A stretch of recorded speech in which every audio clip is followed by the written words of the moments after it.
Teman-teman, eh, selamat pagi. Assalamualaikum warahmatullahi wabarakatuh. Eh, kita mulai ya teman-teman ya, karena berhubung di DPRPL ini ada kunjungan dari SDL Furkon, jadi saya kebetulan jadi paletnya kan ada kegiatan, jadi kita mulai ya untuk perkuliahan pagi ini. Dan teman-teman jangan lupa karena kemarin beberapa pertemuan ada libur panjang dan juga sepertinya ada yang belum dilakukan absensi. Itu ada beberapa kali saya pindah jadwalnya. Yang pertama pada hari ini jam 10.40 ya. Nanti jangan lupa untuk melakukan absensi dan di minggu depan. Nanti di minggu depan kalau saya tidak salah saya pindah 2 pertemuan.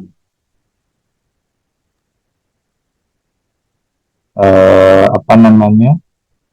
2 pertemuan nanti kalau saya tidak salah jam jam 7 ada, silakan dicek pada tanggal 6. Teman-teman tinggal absen aja, nggak ada materi. Jadi materi terakhir dari pekan ini, apa namanya, untuk pekan berikutnya itu sudah masuk masa UAS, tapi untuk apa namanya, untuk pelaksanaan ujian lisannya nanti akan saya bagi. Begitu saya minta data dulu nanti ke asprafnya untuk kelompok-kelompoknya, lalu kemudian akan saya plot ke masing-masing dosen. Nanti teman-teman tinggal komunikasi dengan masing-masing dosen tersebut jadwalnya. Jadi beliau-beliaunya bisa di hari apa, gitu ya.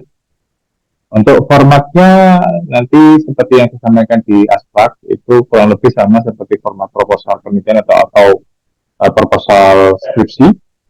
Jadi sampai pada metodologi penelitian, tidak sampai pada atau mungkin konseptualnya nanti teman-teman bukan bukan sampai pada hasil, tapi lebih ke konseptualnya dulu ya, mungkin ke apa namanya rencananya dari implementasi metode tersebut. Begitu mungkin ada yang kurang jelas dari teman-teman.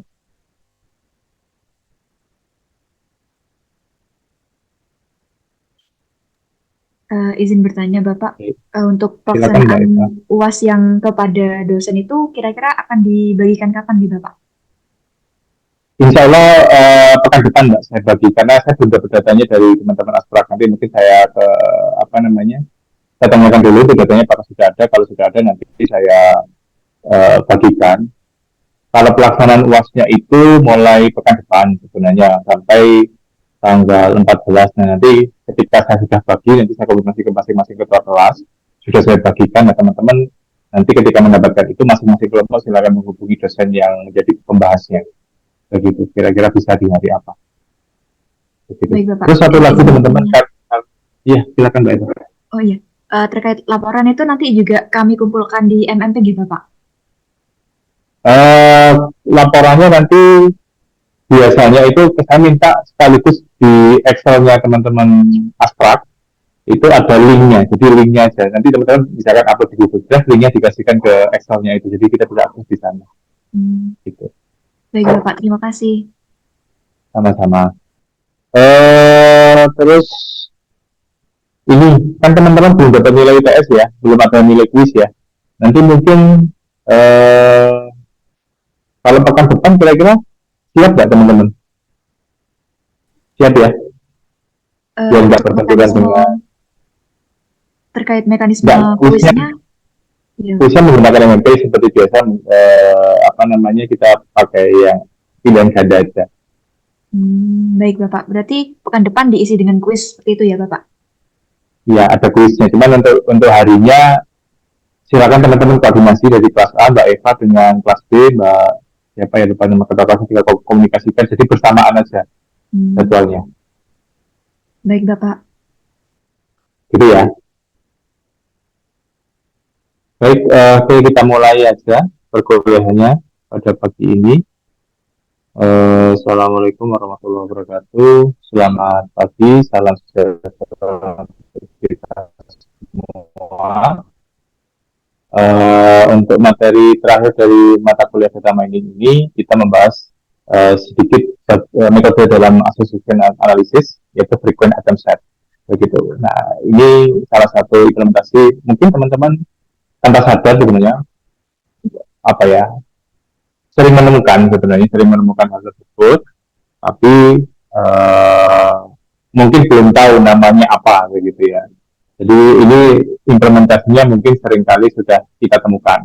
Teman-teman seringkali misalkan dalam penataan barang ketika masuk dalam sebuah toko atau mungkin dalam konsep yang lainnya misalkan beli obat ketika masuk ke apotek, kok menurut teman-teman nih ya obat ataupun barang yang dalam toko itu kenapa kok pasangannya begini ya? Karena menurut teman-teman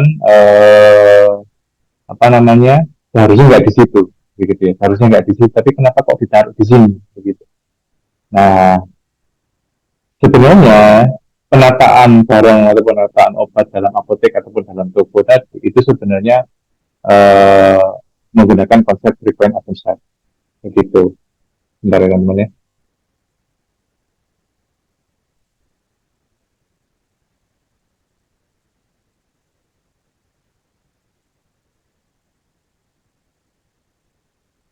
Begitu. Nah, frequent item set ini sebenarnya konseptualnya adalah mencari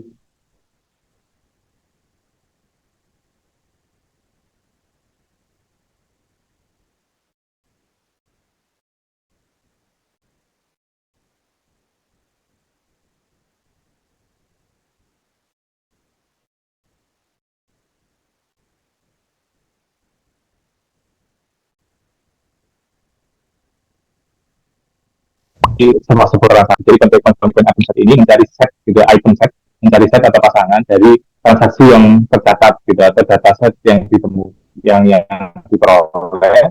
Lalu pasangannya seperti apa? Misalkan misalnya ketika Allah itu dalam struk struk apa namanya itu struk atau yang dibeli gitu.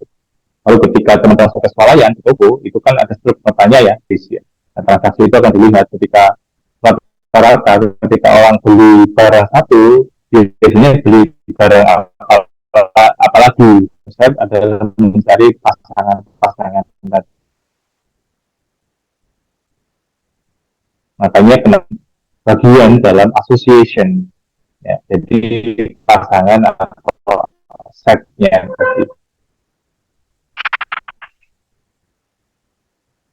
Nah, ini sebagai contoh dari transaksi di sebuah toko, kebetulan bukan di Indonesia, maka teman-teman mungkin agak sebenarnya kan kalau belum bisa kaget, cuman dari transaksi yang dijelaskan, teman-teman kenapa kok ada orang beli bir sama beli popok gitu, mungkin kok aneh ya, ini ada dua ada lagi tiga beli popok sama beli bir gitu ya.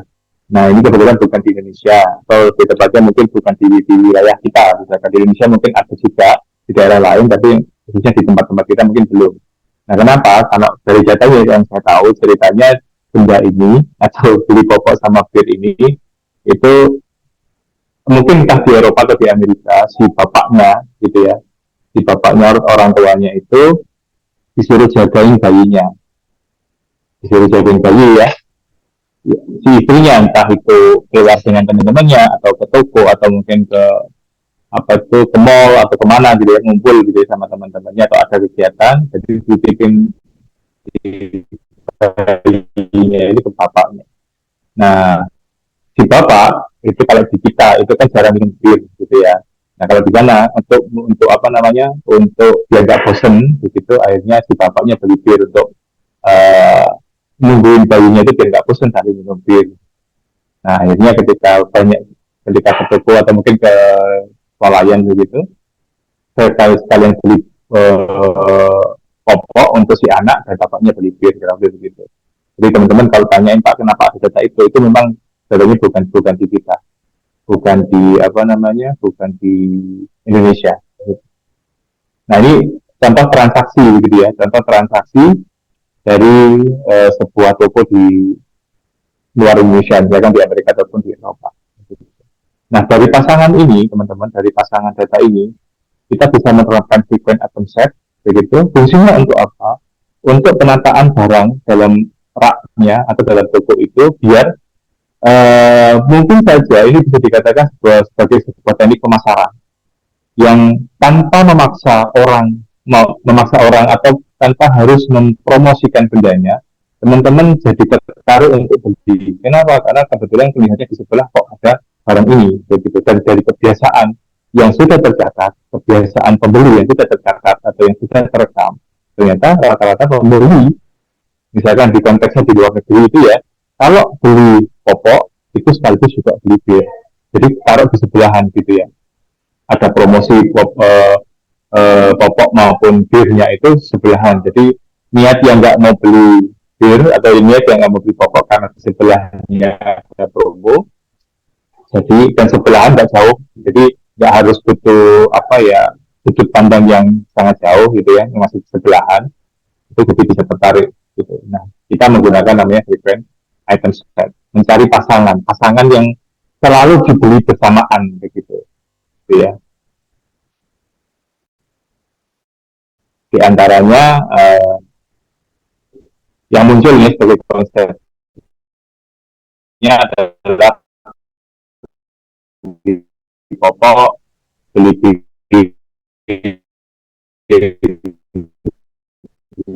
popok,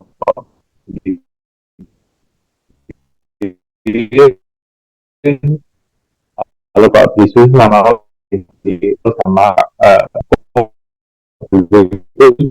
kalau beli roti biasanya beli susu pasangan uh, uh,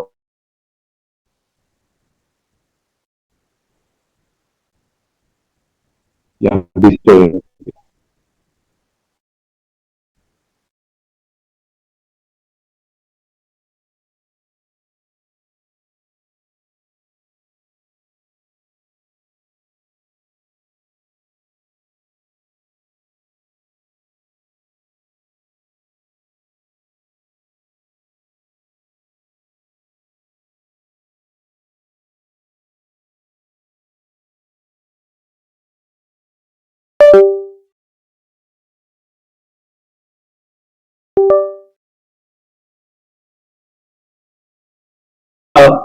minimal tahunnya, lalu kemudian kita lanjutkan gitu ya, pada tahapan berikutnya sampai benar-benar tersisa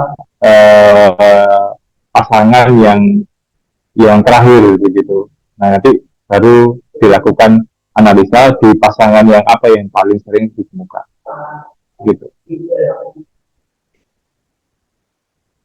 Nah beberapa diantaranya itu namanya support item set, jadi kemunculannya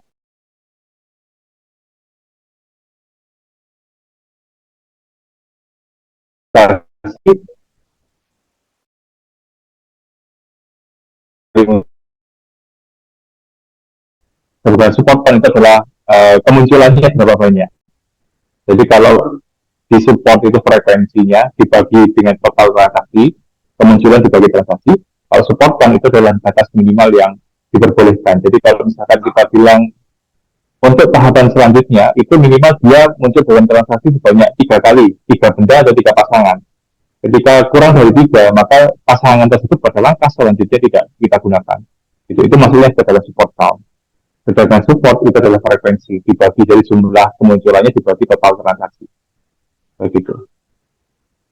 Nah, frequent item set ini adalah item set terakhir yang ditemukan. Jadi pasangan-pasangan yang paling banyak ditemukan.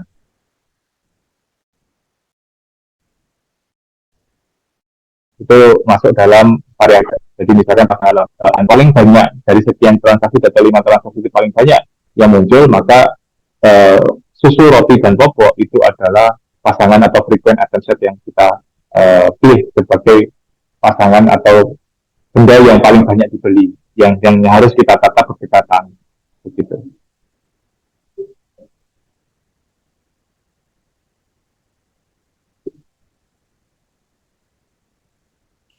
Nah ini contoh lainnya dari atau persamaan lain yang digunakan dalam frequent item set, ada nilai support tadi ya. Nilai per bir itu muncul 2 kali, dibagi total transaksi itu adalah 5, maka nilai supportnya adalah 0,4, sedangkan confidence itu adalah seberapa yakin pasangan ini muncul begitu terhadap frequent episode-nya. Jadi keyakinan pasangan, contohnya ini milk diaper itu kalau dicari sebenarnya berapa sih keyakinannya bahwa kalau milk diaper ini dari pasangan-pasangan lain itu munculnya berapa? Jadi paling sering gitu ya. Jadi kalau budaya support ini lebih ke transaksinya, begitu lebih ke transaksinya dari seluruh transaksi berapa atau berapa sering atau berapa persentase kemunculan pasangan tersebut yaitu milk diaper peer gitu ya. Nah berikutnya di confidence itu menjelaskan kalau misalkan kita tentukan frequent episode-nya adalah milk diaper peer, saya ulangi, jika yang ini teman-teman, jika yang atas ini menghitung seberapa besar kemungkinan munculnya milk diaper peer atau seberapa sering munculnya milk diaper peer terhadap seluruh transaksi, begitu, seluruh transaksi, gitu ya. Maka munculnya nilai supportnya adalah 0,4. Nah, yang confidence itu menjelaskan tentang kalau misalkan kita tentukan milk diaper peer sebagai frequent item set atau yang paling pasangan yang paling banyak muncul, terus kalau begitu milk diaper peer ini saya pasangkan dengan apa ya? Maaf, sorry. Milk diaper, gitu ya,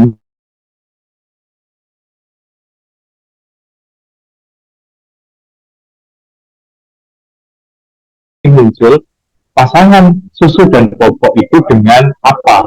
Dengan bir kah? Dengan roti kah? Atau dengan kah? Nah, masing-masing dihitung. Ternyata ini dihitung dengan pasangan terhadap milk diaper peer terhadap susu dan popok itu nilai confidence-nya adalah 0,7. Jadi biasanya kalau orang sudah beli begitu, beli susu dan popok itu kemungkinan terbesarnya berikutnya adalah misalkan orang tersebut beli roti atau beli coke gitu ya. Pak, apakah yang lain tidak dihitung? Ini sebagai contoh. Contohnya di sini berdasarkan frequent item set itu yang muncul adalah milk diaper peer begitu dengan nilai 0,67. Berarti jika dibandingkan milk diaper bread gitu ya, roti ataupun milk diaper coke, nilai ini yang paling besar, nilai yang 0,67. Maka dalam contoh tersebut nanti susu popok ditaruh kesebelahan dengan bir gitu, dibandingkan dengan bread maupun coke berdasarkan nilai confidence-nya gitu. Karena paling gede confidence-nya. Confidence itu nanti kepercayaan bahwa pasangan tersebut ketika ditambahkan satu benda lain itu berapa persen kemunculannya atau berapa persen keyakinannya bahwa barang itu nanti akan menarik untuk orang yang mau beli. Nah, bagaimana cara menghitungnya dengan nilai confidence? Sampai sini ada yang ditanyakan mungkin?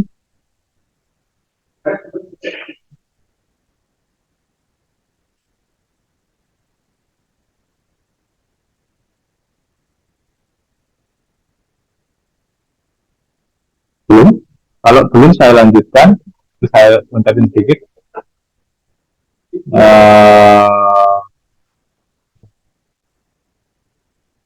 Ini tadi yang menghitung nilai S, support dan confidence ya dari masing-masing pasangan ya. Jadi kalau yang di atas ini menghitung pasangan milk diaper peer ya. Jadi peer ini kalau dipasangkan dengan ini berapa nilai support dan confidence-nya? Itu nilainya supportnya adalah 0,4, confidence-nya adalah 0,7. Lalu berikutnya kalau milk peer, pasangan milk peer dipasangkan dengan diaper, itu berapa banyak munculannya. Jadi, Pak, beda atau sama atas yang bawah? Jawabannya beda, teman-teman. Itu maksudnya yang atas itu pasangan susu dengan popok, itu kalau ditambahkan dengan bir, berapa keyakinannya. Kalau yang bawah, pasangan susu dengan bir, ditambah dengan popok, berapa keyakinan. Jadi popoknya itu suplemennya. Birnya suplemen, kalau yang ini ditambahkan bir, kalau yang ini ditambahkan dengan bir. Itu dengan berbeda, karena kemunculannya berbeda datanya. Supportnya sama, tapi kontribusinya beda. Lebih besar kalau pasangannya susu popok, baru sebelahnya diaper. Begitu. dibandingkan dengan susu, diaper dan bir gitu. Jadi birnya lebih menonjol. Jadi pasangan bir dan susu itu lebih menonjol dibandingkan dengan popok. Karena kebetulannya apa? Saya bilang tadi diaper itu untuk bayinya, birnya untuk bapaknya. Tapi kalau melihat dari data ini bahwa sebenarnya bapaknya itu ketika dititipin sama ibunya, putra dan putrinya itu, bayinya itu dititipin ke bapaknya, cenderung beli popok dan cenderung beli susu dan bir. Yang satu minumannya bapaknya, yang satu minumannya dari bayinya. Untuk popok itu jarang dibeli bersamaan. Kenapa? Begitu ya maksudnya. Kenapa?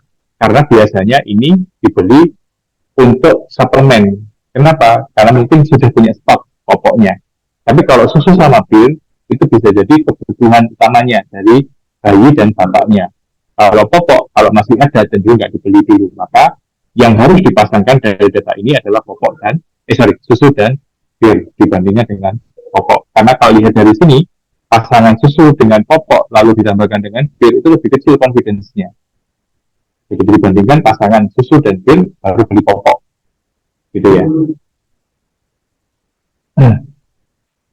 Begitu juga dengan yang di bawah. Kalau misalkan sudah beli bir lalu beli milk diaper itu juga lebih kecil. Atau kalau sudah beli diaper, berikutnya beli susu dan bir juga kecil. Begitu. Begitu juga dengan beli susu lalu beli popok dan bir juga tidak terlalu besar. Lebih besar itu biasanya itu beli susu dan bir baru beli popok. Maka dalam konsep penataannya itu penataan popoknya di sebelah antar susu dengan bir, tapi promo-promo atau mungkin hal yang menarik dari susu dan bir ini bisa diletakkan bersama, difokuskan jadi kayak di showcase-nya itu ditunjukkan yang paling utama, karena biasanya belinya bersamaan. Nah, sekarang bagaimana cara mencarinya? Baru beberapa kali kita membahas tentang pasangannya, lalu pertanyaannya bagaimana cara mencarinya?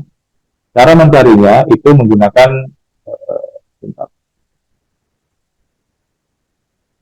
nah ini. Begini. Yang pertama, kita tentukan dulu minimum support-nya. Jadi, minimum support itu adalah teman-teman menentukan batasan, menyatakan bahwa pasangan ini atau benda ini paling banyak dibeli, atau paling sering dibeli, paling banyak dicari orang, itu dengan nilai minimum support. Jadi minimum support sama dengan 3. Ini maksudnya itu adalah batas yang ditentukan atau batas yang kita gunakan untuk menyatakan bahwa benda ini paling dicari. Kalau paling dicari, maka kita menentukan pada showcase-nya itu paling utama. Diletakkan di sebelah mana. Berdasarkan apa? Berdasarkan transaksi tadi. Ini ya. Nah, yang pertama, kita tentukan item set-nya. Minimum support-nya sudah ditentukan. Berikutnya kita tentukan item set-nya. Ini satu item set, itu maksudnya dari transaksi ini, kita ambil satu benda. Kita cari, misalkan kita tentukan susu nih, roti. Roti dalam transaksi sejumlah 5 transaksi ini muncul berapa kali? Ternyata muncul 4 kali di transaksi pertama, transaksi kedua, transaksi ketiga, dan transaksi keempat. Maka nilai 4 ini karena bread muncul 4 kali. Sedangkan cook itu muncul 2 kali, yaitu di transaksi ketiga dan transaksi ke-5. Maka dia muncul 2 kali, dan seterusnya begitu. Nah, dari data ini kan muncul ya berapa barang yang sering muncul dan berapa kali dia muncul. Gitu. Setelah kita catat ini, kita kembalikan ke sini teman-teman. Nilai minimum support. Setiap barang atau benda yang nilai kemunculannya di bawah nilai minimum support, contoh nilai 2, 3 masih oke, nilai 1. 2 dan 1 itu kan di bawah minimum support. Kalau 3 boleh, ya. Maka seluruh benda yang di bawah jumlah minimum support, yaitu X dan O, itu dihapus atau tidak digunakan pada proses 2 item set. Jadi proses selanjutnya yaitu pasangan sejumlah 2 benda itu tidak digunakan. Gitu ya, yaitu COP dan X. begitu. Telur dan minuman bersoda itu nggak digunakan. Nah, sekarang kita pindah pada proses selanjutnya yang dua item set. Nah, ini dua item set, di mana masing-masing kita pasang itu susu dengan roti dengan susu, lalu roti dengan bir, roti dengan diaper, lalu bir dengan susu, diaper dengan susu, dan berikutnya bir dengan diaper. Masing-masing harus ada pasangannya, tapi nggak boleh berulang. Kalau sudah dipasangkan ya sudah, tidak perlu diulangi lagi, gitu ya. Kalau misalkan milk dengan susu dengan roti sudah dipasangkan, nggak perlu muncul lagi, gitu ya. Cukup satu kali saja. Nah, ini hasil pada dua item setnya. Ini adalah hasil pasangan pada dua item set. Ya, dari item set yang tadi ini, di mana dieliminasi Coke dan X, maka muncul pasangan yang selanjutnya itu pada tabel yang sebelah kanan tadi. Gitu ya. Lalu kemudian dari tabel ini dengan nilai minimum support yang sama dihitung berapa banyak kemunculannya.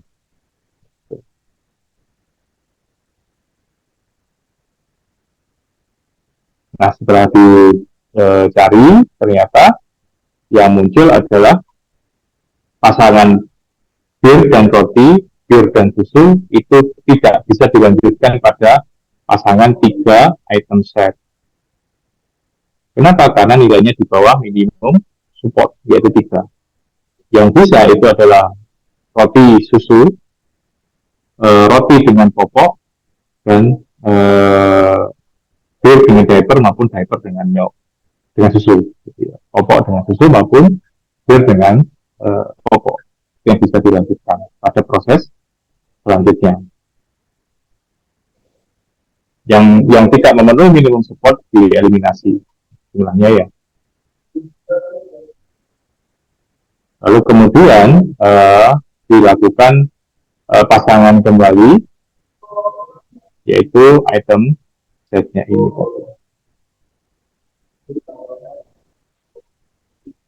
Gitu ya. Nah, dihitung lagi berapa banyak kemunculannya dari masing-masing pasangan yang 3 item set.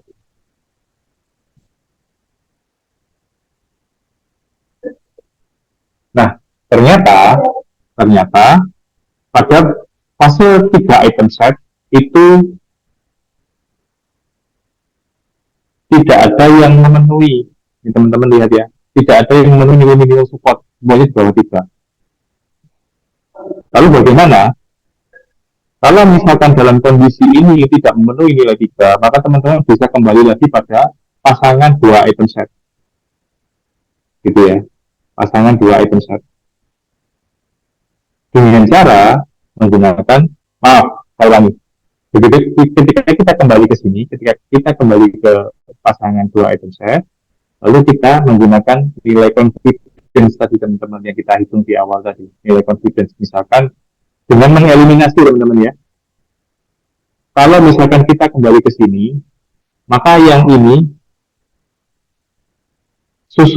roti dan bir maupun susu dengan bir tidak digunakan, tetap yang digunakan hanya 4. 1, yang ini digunakan, itu yang ini digunakan, yang ini digunakan, yang ini digunakan, ini juga digunakan. Yang 2 tidak. Itu lalu kita makan misalnya dari tadi ya, lalu roti diaper dengan bir misalnya, intinya dipasang-pasangi gitu ya, susu tanpa melibatkan Coke dan X. X-nya tetap nggak bisa dipakai karena nggak masuk pada pasangan kedua.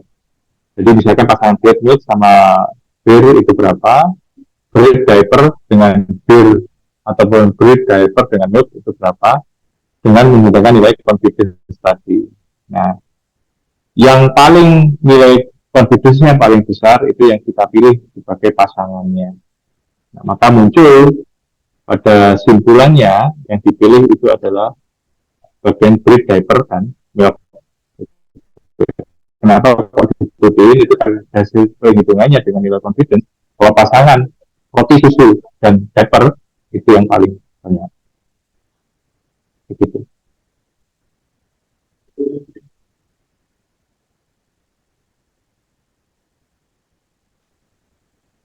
Ini algoritmanya ya teman-teman yang bisa dikatakan di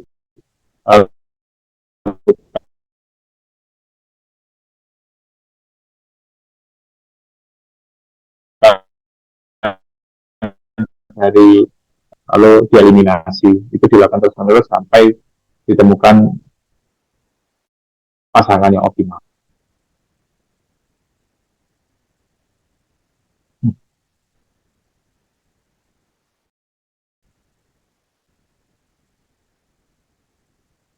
Nah ini proses yang kita lakukan tadi di awal dengan menggunakan minimum count. Ini pasangan-pasangannya pertama ya dari fase-fase ini pindah ke sini.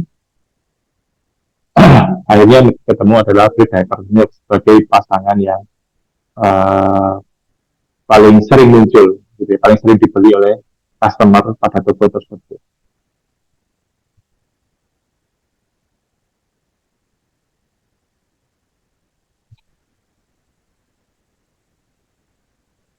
Jadi itu mungkin teman-teman ada yang ditanyakan dari teman-teman, silakan.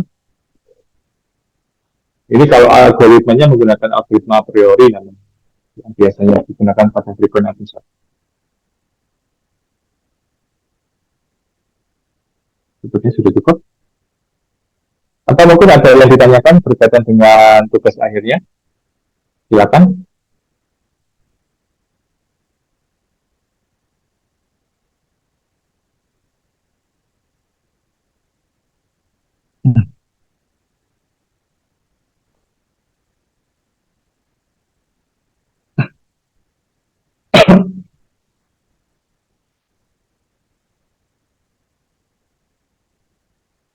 Oke, kalau memang belum ada, nanti saya pesan ke ketua kelas ya Mbak Eva ya. Nanti bisa komunikasi dengan ketua kelas B untuk pelaksanaan UTS-nya kira-kira bisa di hari apa, gitu ya. Bapak. Atau kalau misalkan kan teman-teman tanggal 3 itu, mulai tanggal 3 itu kan ada pelaksanaan ujian, gitu ya, ada pelaksanaan ujian. Nah, kalau misalkan teman-teman bingung nyari jadwal, misalkan nanti komunikasikan dengan Mas Alif, nanti juga saya bisa menemui Mas Alif, Mas, eh, biasanya itu bersamaan, jamnya bersamaan. Jadi kalau misalkan teman-teman pengen menggunakan jam tersebut ya nggak apa-apa, kita menggunakan jam itu. Tapi komunikasikan dulu dengan kelas B ya. Kalau kelas B sepakat, maka kita bisa menggunakan jamnya UAS, jam apa namanya, ujian UAS-nya itu kita pakai untuk sesi kuis. Begitu teman-teman bisa secara daring. Jadi Pak, tapi kalau gitu kan offline jadinya. Offline-nya gini, hybrid teman-teman. Maksudnya kita menggunakan MMP medianya, teman-teman tinggal di kelas aja, masuk ke dalam kelas mengerjakan. Jadi kalau sudah selesai, boleh keluar, boleh meninggalkan kelas begitu ya. Jadi nggak perlu pakai kertas, cukup masuk ke MMP aja. Teman pengerjaannya tetap harus di ruangan itu, nanti ada yang jaga. Gitu. Kalau mau seperti itu pun, silakan dikomunikasikan baik ya. Siap, Bapak. Baik, oke teman-teman, sementara itu dulu yang bisa saya diskusikan. Kalau misalkan ada yang kurang jelas dengan tugas akhirnya, nanti bisa menanyakan ke saya, atau kalau misalkan mau melalui Mbak Eva juga boleh. Oke, gitu dulu ya. Kurang lebihnya saya minta maaf. Terima kasih atas perhatiannya. Saya tutup. Wassalamualaikum warahmatullahi wabarakatuh. Selamat pagi. Waalaikumsalam warahmatullahi wabarakatuh. Terima kasih, Bapak. Sama-sama. Saya tutup ya.